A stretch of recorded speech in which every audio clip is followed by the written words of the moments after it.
Récemment sur TikTok, je suis tombé sur une vidéo qui a beaucoup attiré mon attention. Et dans cette vidéo, on pouvait remarquer une école qui a commencé à intégrer le vaudou parmi ses matières enseignées, au même titre que la physique, les maths ou encore l'histoire. Qui est vaudou à prendre naissance? Vaudou prend naissance depuis l'homme existait. Parce que vaudou a dans nous, vaudou a c'est nous, vaudou a son parti dans nous. Et honnêtement, les réactions étaient plutôt très intéressantes. Certaines personnes trouvaient cela normal, d'autres ont beaucoup apprécié l'idée. Il y en a aussi certains qui sont restés très réservés vis-à-vis de ce sujet. Mais en regardant cette vidéo, je me suis posé une question très importante. Est-ce qu'étudier quelque chose signifie forcément le pratiquer?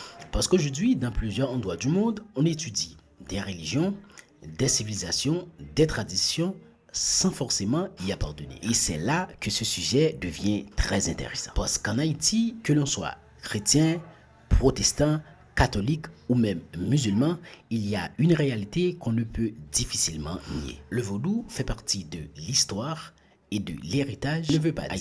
Mais cela ne veut pas dire que tous les Haïtiens le pratiquent. Et cela ne veut pas non plus dire que tout le monde doit être d'accord avec lui.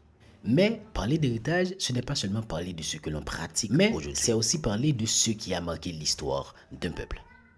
Sa culture, son art, sa musique, ses symboles et même certaines grandes pages de son histoire. Et c'est justement pour ça que ce débat est très intéressant. Parce qu'au fond, peut-on vraiment accepter que quelque chose fait partie de notre héritage sans forcément le pratiquer?